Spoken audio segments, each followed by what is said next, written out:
Olá, pessoal, sejam bem-vindos a mais uma aula aqui do nosso curso de língua portuguesa para concursos do zero ao topo. Neste momento, vamos dar início aos nossos estudos acerca do uso do hífen, mas dentro de resolução de questões. Então, já pegue o seu material aí e acompanhem comigo, por gentileza. Questão número 1.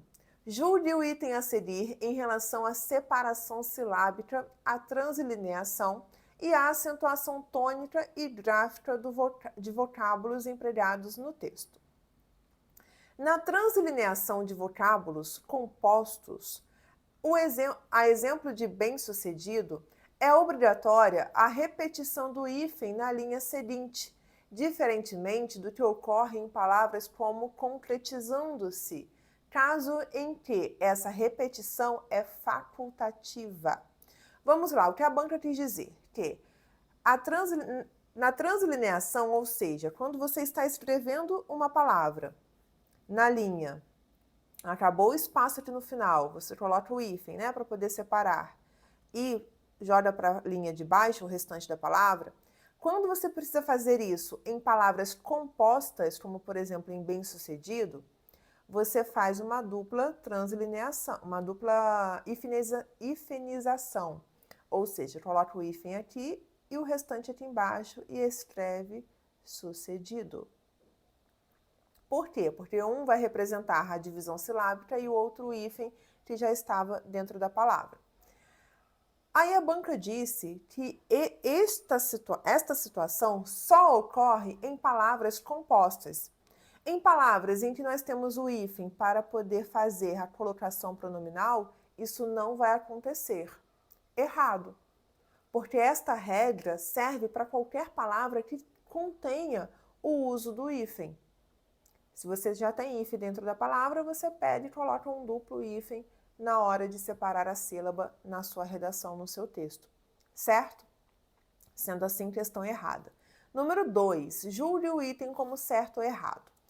A grafia das palavras formadas pelo prefixo semi, como semicrueza e semi-inteiro, por exemplo, obedece à mesma regra ortográfica que define a grafia das palavras formadas pelo prefixo co e re, no que se refere ao emprego ou não de hífen. Bom, gente, na regra do uso do hífen, a palavra semi vai ter hífen toda vez que a palavra seguinte começar com i ou h. Por isso que semicrueza está sem hífen e semi-inteiro está com hífen.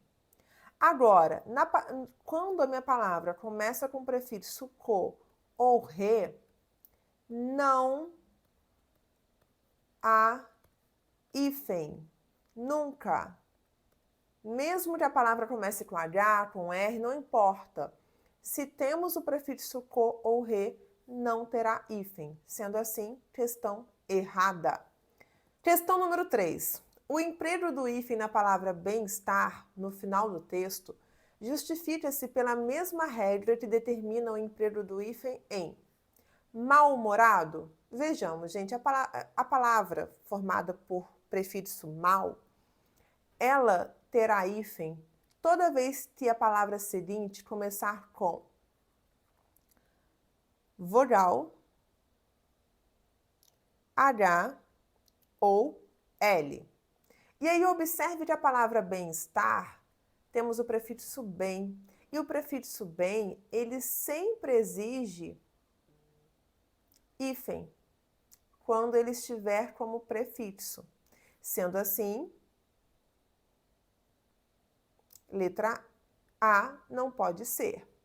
Super ricos. A palavra super aqui vai ter o prefixo, vai ter o hífen quando quando ela estiver junto a uma palavra que comece com H ou R. Beleza? Que é o caso aqui.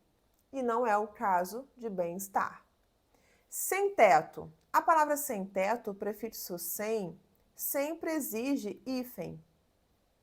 O que acontece com a palavra bem-estar. Perfeito. Auto-organização. O hífen aqui foi colocado porque letras repetidas têm hífen. Cana-de-açúcar manteve-se o hífen por questão de padronização, tá? Sendo assim, letra C é o nosso gabarito. Número 4. Acerca dos aspectos gramaticais do texto, julgue o item. No último período do primeiro parágrafo, a substituição de antidireito por antidireito faria o texto ficar em desacordo com a ortografia oficial vigente do Brasil? Vejamos. Aqui a questão está correta. Por quê, gente? Neste caso aqui, nós não podemos colocar o hífen, uma vez que o prefixo ante não exige hífen, com exceção se a palavra seguinte, por exemplo, direito aqui, começasse com H ou com I. Mas não é o caso. Sendo assim, a questão está certa porque estaria em desacordo. Número 5. Considerando as regras gramaticais e ortográficas da língua portuguesa, julgue o item que se segue. Vamos lá, gente. No último período do primeiro parágrafo, o emprego do hífen em éticos jurídicos é facultativo, uma razão porque estaria igualmente correto a expressão ético-jurídicos. Vamos lá. Errado. Por qual motivo? Primeiro, que esta expressão precisa do uso do hífen, tá? Até porque a ausência do hífen prejudicaria a pronúncia da palavra. Perceba que aqui ó, é ético-jurídicos. Se a gente junta tudo, perde-se o acento e ficaria ético-jurídicos. Então, a pronúncia seria prejudicada e, perante a regra do uso do hífen, também não é possível fazer essa mudança. Sendo assim, questão número 5, errado. Número 6. Todos os termos compostos apresentados a seguir não exigem o emprego de hífen, exceto, vejamos, letra A, cão de guarda e fim de semana. Notem que aqui nós temos uma expressão que já possui um elemento que liga os termos. E perante a regra, expressões desse tipo realmente não exigem uso do hífen. Sala de jantar e depois de amanhã, mesma coisa. Pé de meia e cor de rosa. Aqui, gente, nós temos duas expressões que possuem o elemento que ligue os termos, porém, há, em relação a essas duas palavras, uma exceção. Por quê? Depois que o acordo ortográfico aconteceu, algumas palavras continuaram da forma que estavam antes do acordo. Por qual motivo? Por convenção. Perceberam que todos os países que falam língua portuguesa, ou a maioria deles, já usavam as palavras dessa forma. E já que o acordo veio por dois motivos, para padronizar a língua portuguesa e corrigir determinadas irregularidades, porque algumas palavras, por exemplo, tinham regras existentes para a escrita, a pronúncia, enfim, daquela palavra, porém, elas estavam sendo usadas de forma diferente da regra. Então, o acordo veio para padronizar o uso e para essas inconsistências serem adequadas às regras que já existiam. Só que palavras como pé de meia e cor de rosa não entraram nessa mudança, porque já era convencionado, todo mundo já falava assim, já escrevia assim, então mantiveram desta forma. Deste jeito, letra C é o nosso gabarito. Número 7. Assinale a alternativa correta sobre o emprego do hífen no termo bem-estar. Vejamos. Letra A. O emprego está adequado, pois se trata de termo derivado. Não, gente, bem-estar não é um termo derivado. Não deriva de outro termo. Para ser derivado, a gente tem que ter uma palavra primitiva e outras que derivam dela a partir do processo de sufixação ou prefixação ou parasintético e assim por diante. E não é o caso aqui. Então, o emprego está adequado, pois se trata de um termo composto, ok, representado por duas formas adjetivas, Não, gente. Bem é um advérbio, é a maneira como uma pessoa está, beleza? Então, não é adjetivo. E estar é verbo, né, gente?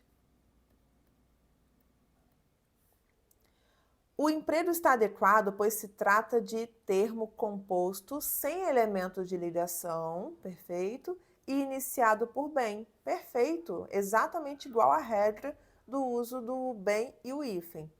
O emprego está inadequado? Não, não está inadequado. O emprego está inadequado? Também não está, não precisa nem ler o restante. Questão número 8. Julgue o item a seguir relativos a aspectos estruturais e gramaticais do texto. Por constituir um substantivo, o termo bem-estar, empregado no segundo parágrafo, poderia ser grafado em conformidade com a ortografia oficial sem o hífen, como bem-estar. Errado, né, gente? Porque nós acabamos de ver que esta palavra ela precisa ser grafada desta maneira aqui. Não há opção dela ficar assim, ok? Então, errado. Número 9, penúltima questão da nossa aula. Entre as frases abaixo, aquela que possui um erro gramatical é. Letra A, pessoal. Respeitemos os lugares comuns. Lembremos-nos sempre que eles já foram ideias originais. Perceba o seguinte. O problema aqui, na letra A, está com o verbo lembrar. O correto seria lembremos. Assim como respeitemos. Porque eu respeitei o quê? Respeitei os lugares. Lembrei o quê? Lembrei sempre que eles já foram ideias originais. Este nos não cabe aqui. Ok? Então, letra A já é o nosso gabarito.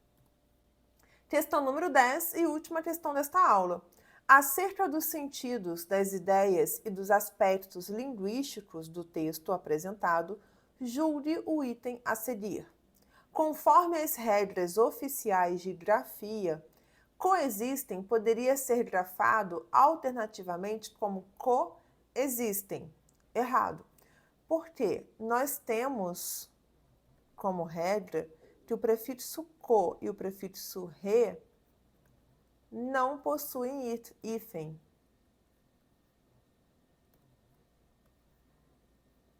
Independente de como a palavra seguinte começa, ok? Então, questão errada e perfeito. Encerramos aqui a nossa meta de resolução de questões sobre o uso do hífen. Agora, vejo você na próxima aula. Até já!